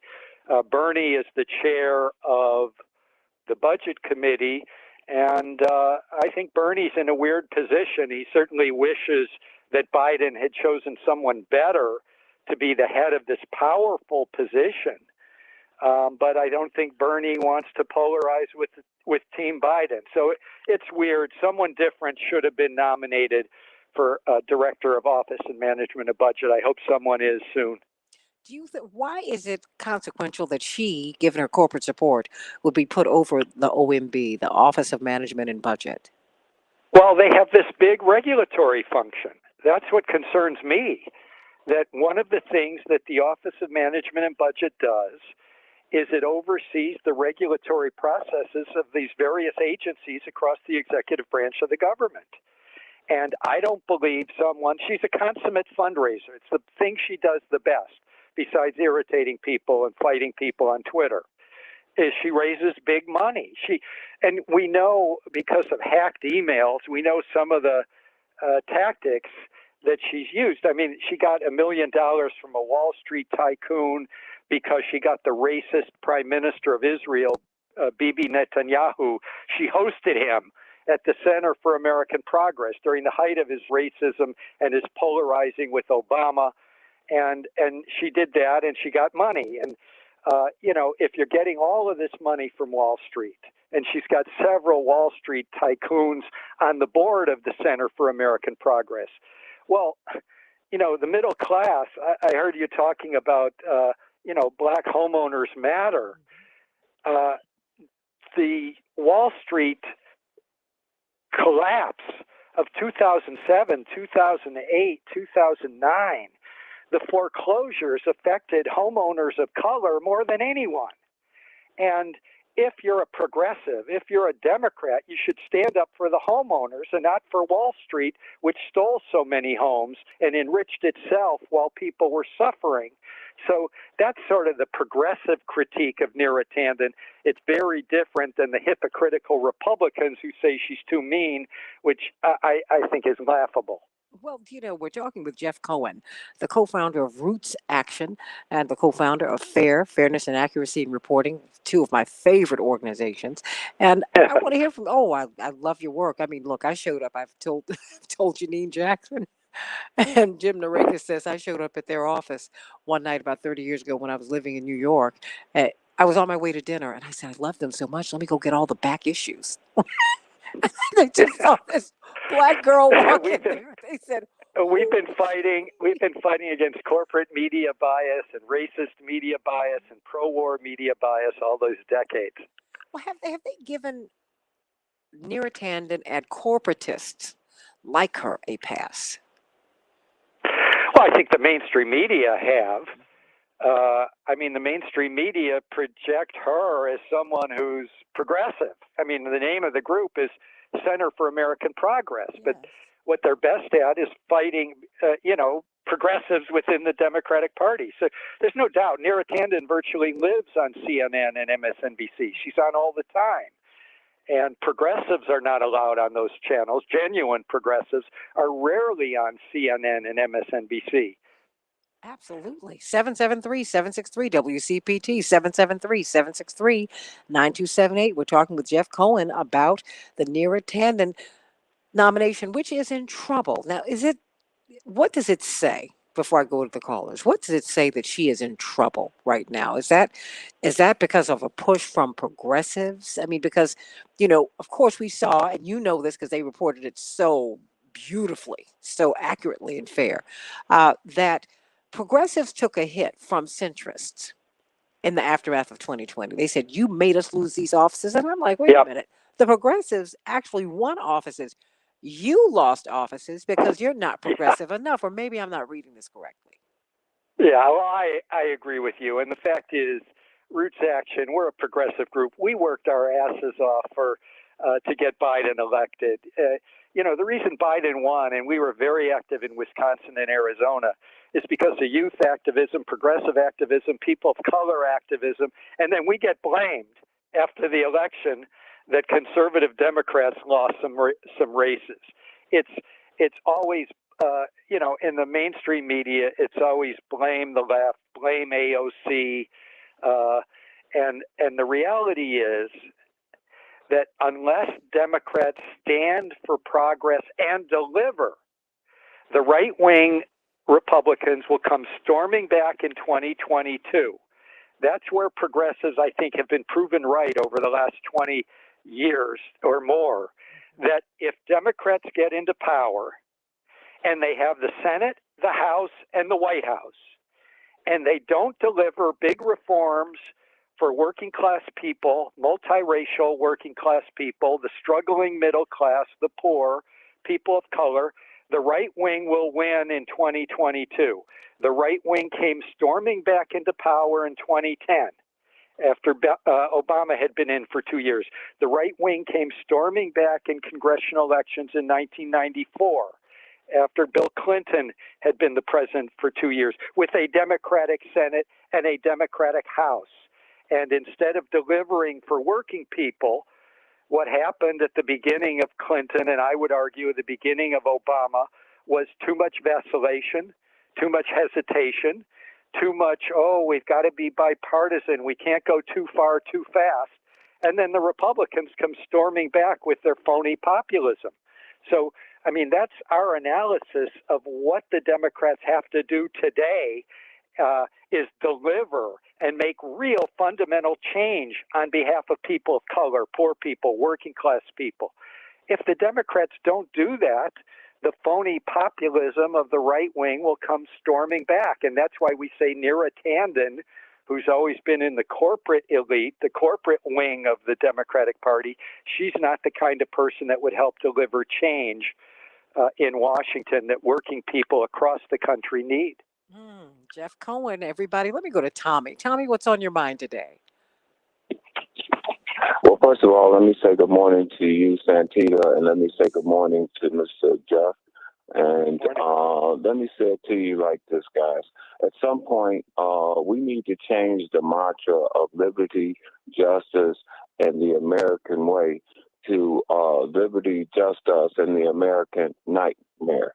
Why? Liberty for these individuals who are make all of this money, Wall Street, these senators, these Congress people who make all of this money, who have all these multiple houses and everything you possibly could imagine, who dictate and tell other individuals what they need, what they have, and do absolutely nothing. Just us, the color factor in this nation of all colors in this country, who we see and clearly understand the narrative that nothing changes and promises are made. The American nightmare. The very fact that you have individuals trying to tell 320 million individuals that individuals can storm the Capitol of the United States of America, be prompted to be done so by the President of the United States of America, but nobody knows nothing. At some point, we need to come to a conclusion that people who make money do not give a D about people who don't. But they're going to tell them what their symptoms is. They're going to write a book about it, and I'm going to label it, How Dumb Can You Be? Goodbye. Go ahead, Tommy. I mean, I think that do you think that the corporatist nature of both parties is being revealed? I mean, because there's the only people who don't. I mean, Republicans go on their way, Jeff Cohen, and then Democrats come into power after we put them there, and they say, now we need to work with the Republicans. Where does that come? Help me. Well, again, the corporations often Wall Street funds both parties. They want bipartisan nothingness. They want bipartisan corporate status quo. That's why they fund Neera Tanden at the Center for American Progress, and then they fund Republicans as well. What sickens me is, aside from Bernie Sanders, there isn't a Democrat in the Senate who said Neera Tanden is just too tidy, too cozy with the corporate elite, and we need someone at the Office of Management and Budget who can look out for the middle class and the working class, and I'm going to vote against Neera Tanden on that basis. So far, we have not heard one Democratic senator say that. Why?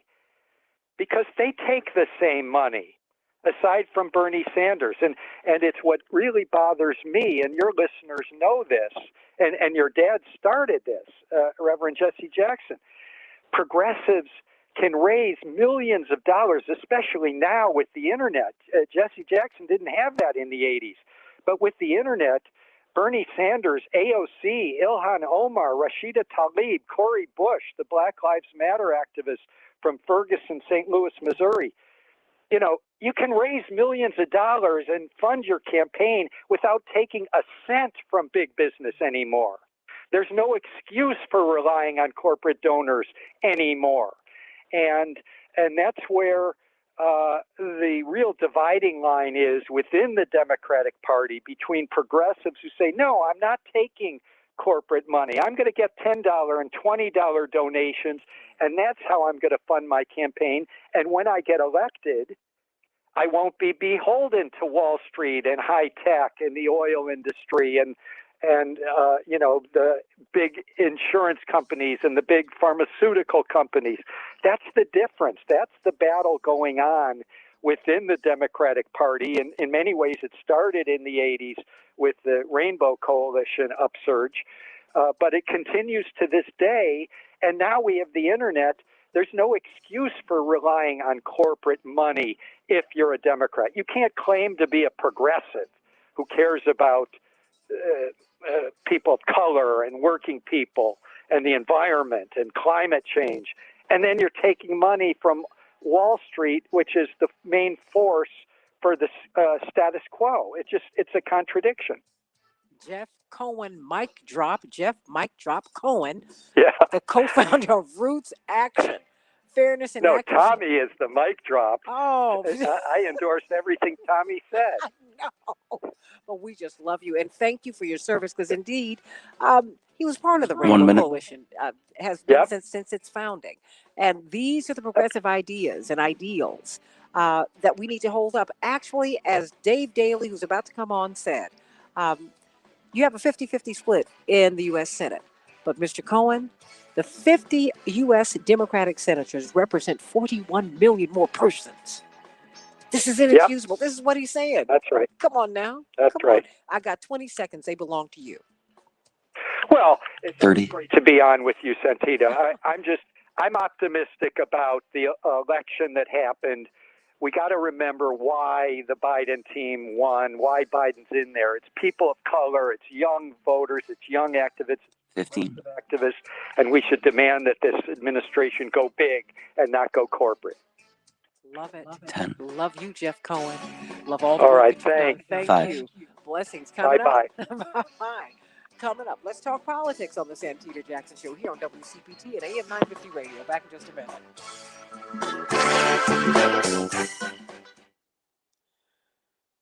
Oh, don't you love him? What? Oh, I love it. Now, see, those are real progressives now. Otherwise, people are playing. And remember, Dave Daly brings the numbers to us all the time, and I'm going to keep on saying it. 50-50 split in the Senate, that is not a true reflection of where Americans are. The 50 U.S. Democratic senators represent 41 million more persons than the Republicans do. So why do you have to go in there? I certainly believe in cooperation and working together, but I first think that what you need to do is what you were elected to do, and that is represent me. And that's 41 million more of us than them. Go big or get out of office. How about that? I don't need you there if you're not going to fight for me. I don't need window dressers. I need a dress. I need an address. Come on now. Let's make this happen. Make it happen. I need that $50,000 in student debt canceled. That can happen. That can happen. Like right now. It needs to happen. We need a national health plan right now, universal single payer. Here, you want to give me a jab and you won't give me a job and you will not give me guaranteed health care? What? There's something inconsistent here. Let's get this right. Mm-hmm. So I think, do we have Dave Daly with us and Robert Patillo? Good morning. All right, Dave, you got me quoting you all the time. Oh, boy. all the time. Look, I mean, because you know what? My audience, they love you. And Robert Patillo. Is Robert with us now? Well, I tell you what, people love you because you bring these numbers. And you know what? When you bring the facts to people, which is what you absolutely do with your two books and with your writings, you're always digging down with the numbers. Unrigged, everybody. How Americans are battling back to save our democracy. Rat effed. Why your vote doesn't count. You need to get that. You need to tell everybody about it. Get those books. Go get them. Go get them. Go get them. You will see that people who have, uh, if you fail to plan, you plan to fail. Okay? And some people have planned to win. The Republicans, with no numbers, look like winners all the time. I don't know how this happens, David. Well, we you know, look I like can we're tell you how losers. it happens. Help You me. know, look around the country right now. Look at what the Republicans are doing in state legislatures that they control in Texas, in Georgia, in Arizona, in Pennsylvania, in Wisconsin. They are pushing efforts that are going to make it harder for people to vote, and not just any people. They're targeting the kinds of people who tend to vote for Democrats. They're specifically targeting black voters. You have Attorney Patillo now. College students. They're targeting young people. They are, and it is so specific as to almost be comical if it wasn't so deadly serious what it is that they're trying to do. In Georgia, they are trying to eliminate early voting on Sundays, which, as we know, Back in 45. that black churches, especially across the South, engage in souls to the polls, and after church go and vote. They're trying to 30. eliminate that. No, hold that thought. Hold that on thought. Sunday. Hold that thought, because we're in this election season, and I think while we've been excited about having a new administration, and we ought to be, these people have gone past the ceremony. 15. They've gone way past that. So stay right there. We've got Attorney Robert 10. Patillo, and starting off, of course, with David Daly, giving us all these numbers. We love it. We love it. We love it. 5.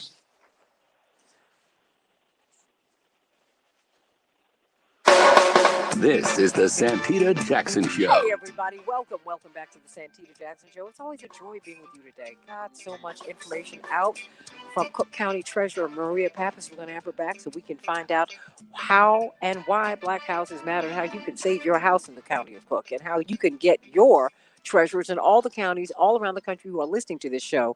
You need to get them to implement a program just like Treasurer Pappas is doing. That should be happening in LA County. That should be happening in Cobb County. It should be happening all over the country. People don't have to be losing their homes at all. So she is now in a truck trying to find people to give them their money back. Whew. Wow. Jeff Cohen got us all fired up about progressive politics and how we are winning every day. I'm coming to you from the largest progressive talk radio station in the country, WCPT 820 in Chicago, and AM 950 radio, my brothers and sisters to the north in Minneapolis, St. Paul. Call or text me at 773-763-WCPT, 773-763-9278. GWC Injury Lawyers gives you the opportunity to text. Why are we doing that? Well, because I think we got some stuff we got to figure out, everybody. Got some stuff we got to figure out. David Perdue, who lost his Senate seat, filed papers last week. And he said, you know what? I'm considering running. And then just as quickly, he said, I'm not going to do it. And now we're also looking at state legislatures all across the country who are and it's off the radar. It's not being discussed in mainstream media, but it sure is happening. Or certainly this discussion ought to be a big discussion. They have already reduced dozens of bills restricting voter access in 2021. They've already done that.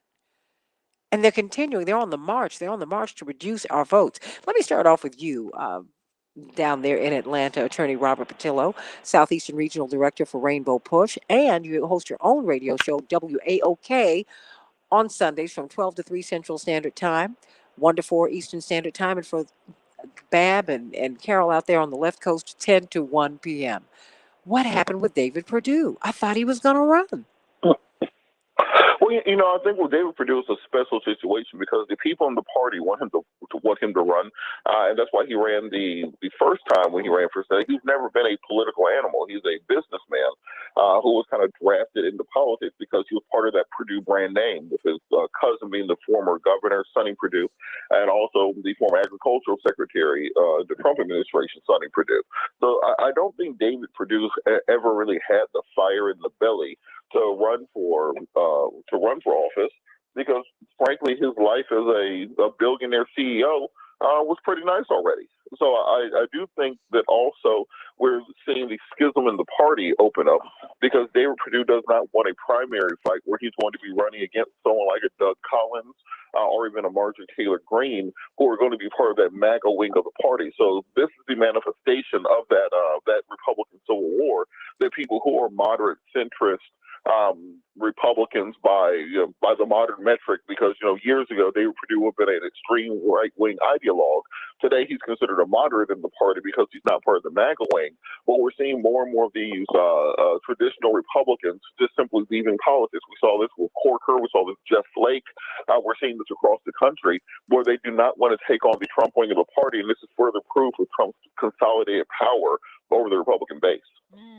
So we see that Trump is really, former President Trump, look, he got 74 million votes, everybody. I always told you, he's not gone anywhere. And in fact, he's gearing up, David Daley, to run candidates and primary people who came out against him in 2022. They're gearing up for that. In the meantime, you've got Clarence Thomas, who issued a startling, and some people say that it was an alarming dissent, in which he aggressively attacked mail-in voting.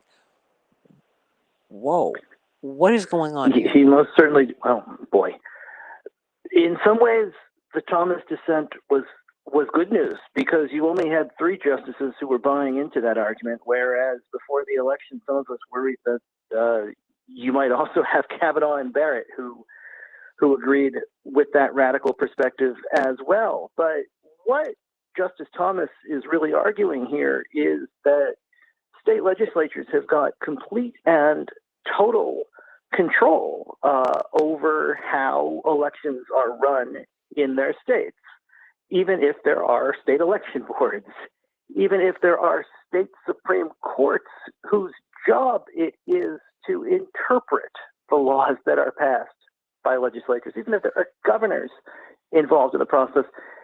Thomas is trying to say all of the control rests in simply the state house and the state senate. And that is a radical misreading and departure from not only the intent of the founders, but from decades and decades of Supreme Court jurisprudence.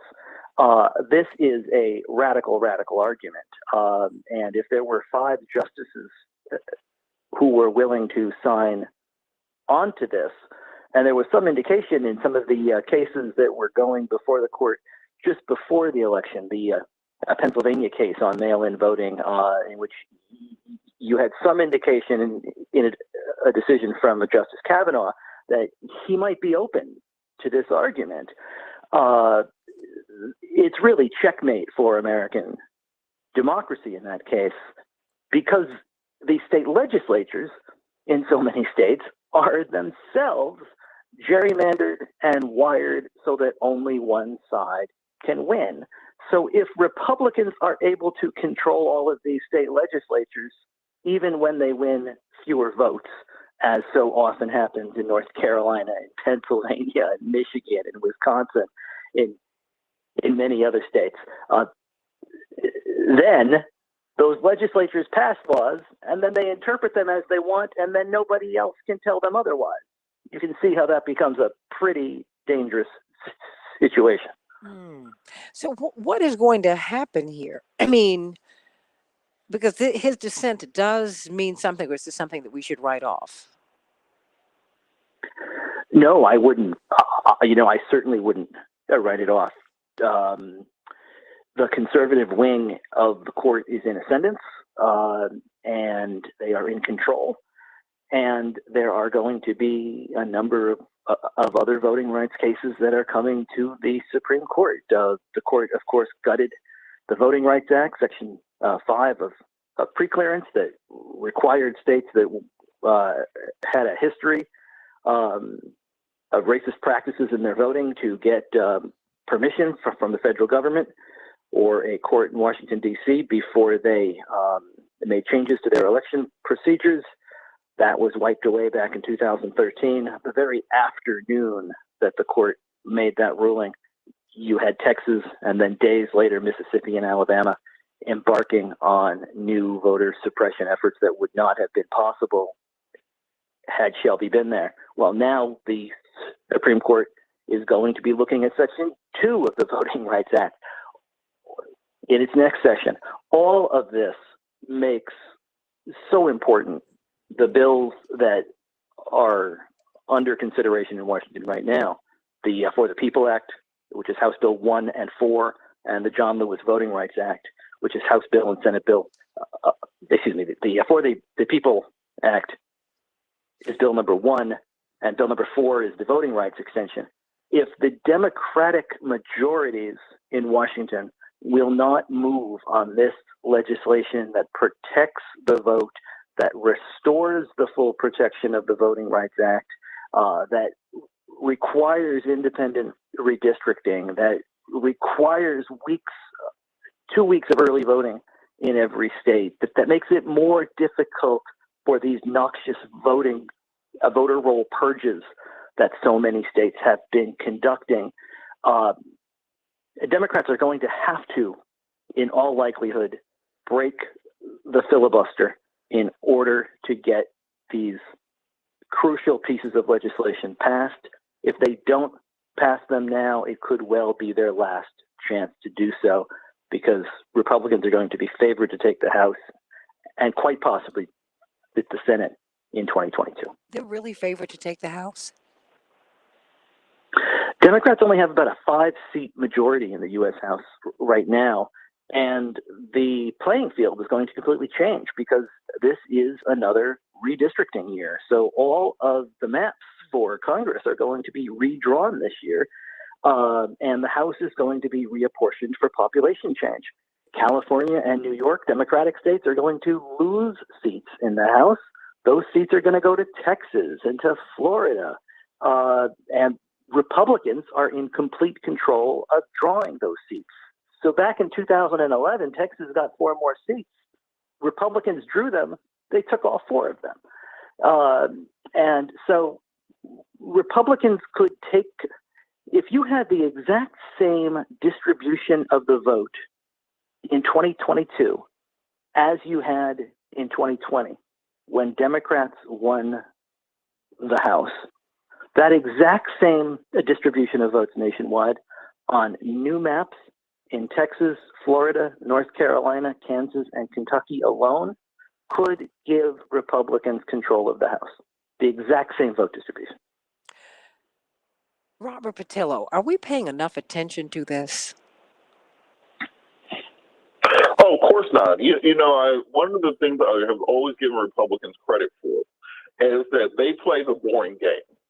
Democrats, it's passion. It's a big tent. It's about iconoclastic figures. It's Kennedy. It's Clinton. It's Obama. It's Jesse Jackson in '84 and '88. Those are the things that Democrats pay attention to. Republicans are technocrats. It's Mitch McConnell mastering Senate rules. It's Bob Dole being in office for half a century. And what you understand from that perspective is that by playing the boring game, that means you're sitting in committee meetings, you're working the refs. And what they've done is figure out a way to maintain a majority of the control of the country for the better part of this century, since Bush v. Gore, without having a majority of the American people behind them. Remember, since in the last 30 years, they've won the Electoral College, or won the popular vote a grand total 1 time. That was in 2004.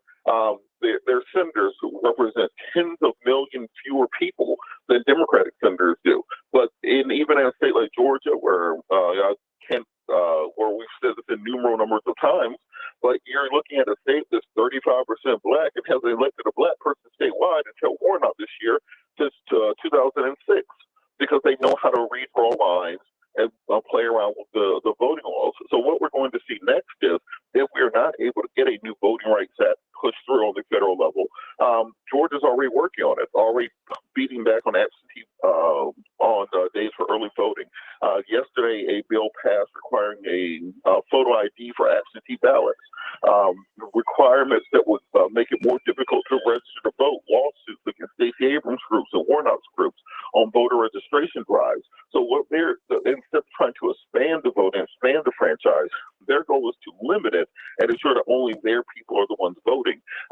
And as I said, by winning the boring game, you win the long game. And that's it's almost like a Patriots type strategy. It's not about going for the long ball. Get 3 yards each time, you'll win the game. What should we do about that? Because I'm looking at the headlines, David. Clarence Thomas promotes Trump's voter fraud lies in alarming dissent. You keep telling us about gerrymandering, excuse me. You keep saying, wait a minute, the states are controlling this process. They are redistricting. They are redrawing the maps. Therefore, for the 50-50 split we see in the U.S. Senate, it's not a reflection of where we are. 50 senators who are Democrats, so they represent 41 million more people. You got, help me with this. Yeah, it's exactly right. No, I mean, we are living through an epidemic of Republican minority rule at the state level and at the federal level. And it's because, as Robert says, they are so good at working the refs, changing the rules, and rigging them in their favor. And because this is civics class stuff, because it makes people's eyes glaze over, not enough people talk about it or think about it, or sometimes these rules just sort of exist and we imagine that it's always been that way, whereas these rules are being rewritten and these maps are being redrawn, and it is all to the advantage of the other side. Democrats have got an opportunity right now with complete control of Washington that they don't get very often given the structural and geographic and demographic realities of this country to do something about it. And Republicans and Mitch McConnell have made it clear that they are going to filibuster and stop these bills. When Democrats moved them in the last Congress, when Republicans controlled the Senate, Mitch McConnell locked them in his desk drawer and wouldn't let them out. Democrats now are going to have the chance to pass these bills, but it's going to require getting rid of the filibuster, this racist vestige of the old Senate that serves no real purpose except stymieing a majority of Americans from enacting proposals that a majority of people would like to see. And if the Democrats are not willing to do this, and there are two, the Sinema from Arizona and Manchin from West Virginia, who have expressed their unwillingness to do so, if they won't do this to ensure that every American can vote at a time when the Trump wing of the Republican Party is making it clear, dead clear, in states around the country what they intend to do if they can get away with it. Shame on them for eternity. But see, because David, they will be dooming us. Because I'm wondering, what does that say about Democratic leadership? Because they should be sounding the alarm. See, with Reverend, when he was at his most active, he never, first of all, he ran into running for president. He had already been running, not for president, but for justice. Okay. So I quite honestly, we didn't see his family and people who knew him and people who supported him did not see a difference between his level of activity as a presidential candidate and his level of activity in his regular ministry, in his organizing efforts, because he's an organizer. He's an activist, but more than that, he's an organizer. He's an organizer. So he always had 20-hour days where in his youth, he would hit 4 or 5 different cities in different states, mind you. He just has been indefatigable. I don't understand what the Democrats are not doing. The reason you were able at the height of the Reagan Revolution to the rainbow returned the Senate to the Democrats because he walked out of the campaign running to do that. I'm not seeing any of that activity, David, and then you, Robert. I'm not seeing that because it takes that. You have the corporatists who control the media. Yeah. You can't you can't just rest on your laurels and say, "Oh, we've made history. This is nice." No. While we're begging for $1,400, David, this is ridiculous. Yeah. Democrats have got to use the power that they have. Republicans are really good at using their power. Democrats are not that good at it. They get it, and then they're like the dog that caught the car, right? It's like, what do we do now? And in their defense, they have made this voting rights protections their top priority in the last two Congresses. So I give them some credit for that. But now that they have the power, they have to deliver and they have to win. And the consequences of not doing so are exactly what Robert talked about in Georgia and what we are seeing in so many other states. These efforts to increase these efforts to make it harder to register to vote, efforts to make it to eliminate days of early voting,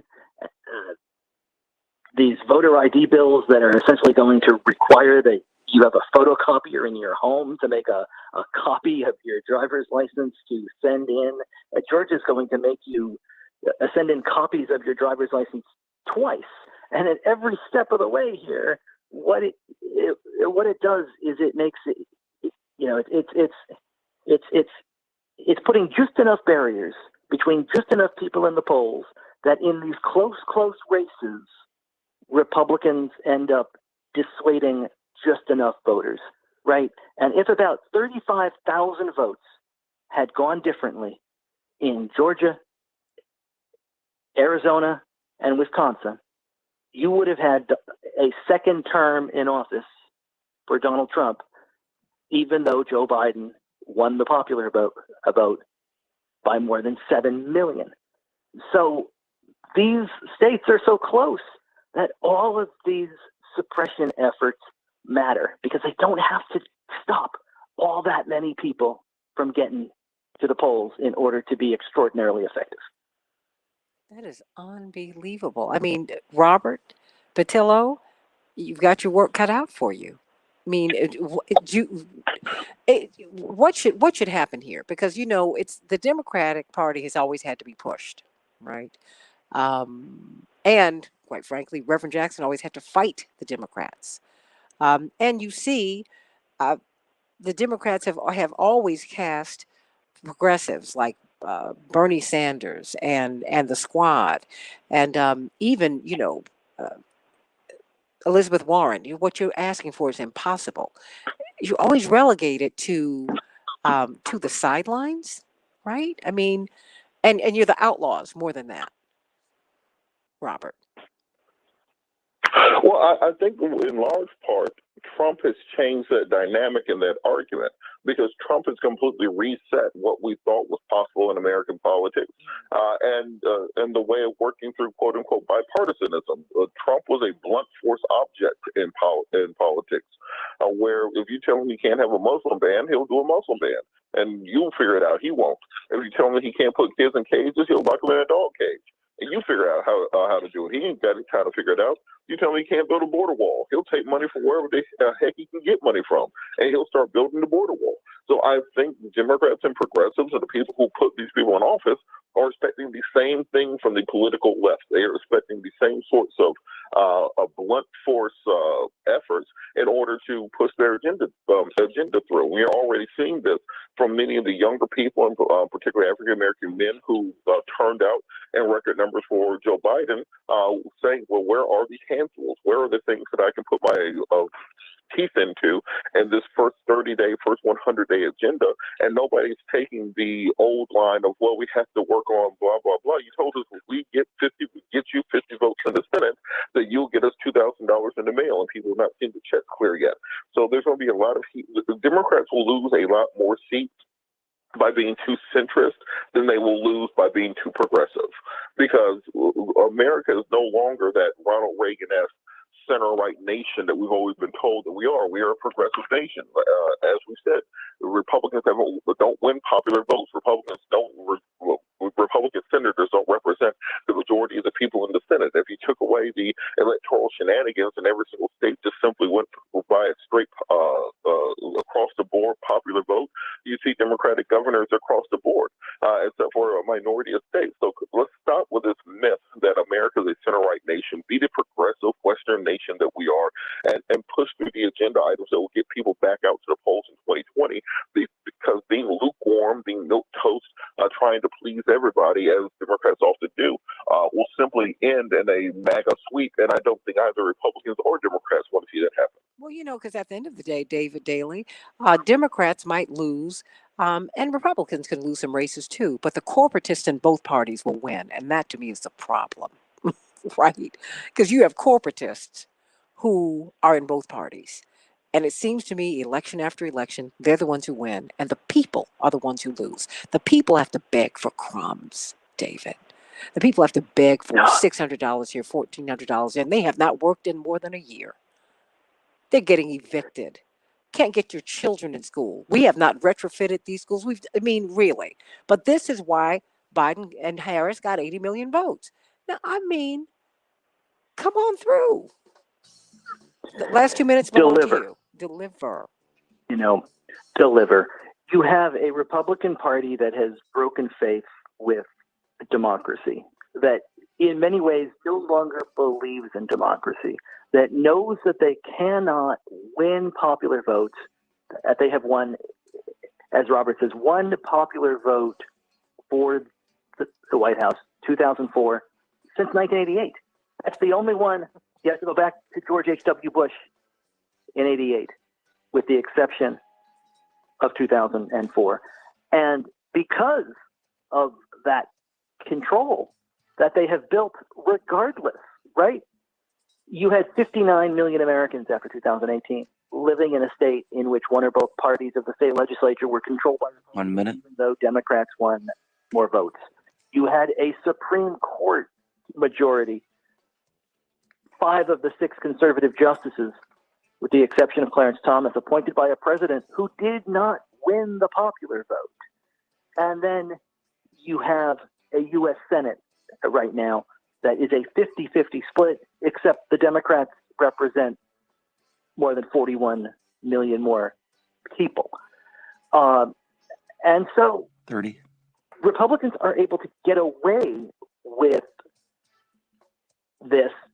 And indeed, they've made it their project to change the rules and win by governing from this white 15. minority, even though this needs to be a dynamic, multiracial 10. American That's the closing democracy. thought. That's the closing thought, everybody. We're winning every day. Vote like 5. and push them to make it happen. I'm Santita Jackson, the Santita Jackson Show. God bless you, everybody. Have a great day. Who, David and Robert, you all are too many things. I love you. Thank you for pushing. We got to continue to push. Because when you push these numbers, David, people just 41 million more. What? Yeah, I am here to make people's eyes glaze over on the important stuff. Well, I can do it. No. They don't glaze over. Look, I'm telling you, I credited you in 2 meetings yesterday, and people say, "Wait a minute, what?" And these are progressives, who are big in the space. I said, "Oh no! You got to get him on. We got to talk to him because this is real." Yeah, well, thanks. Yeah. No. Scary time. Well, no, we're going to keep on pushing. Scary time. But I What's love going you. on in Georgia is pretty scary too. Oh, it is, but that's why we have to continue to put it out there.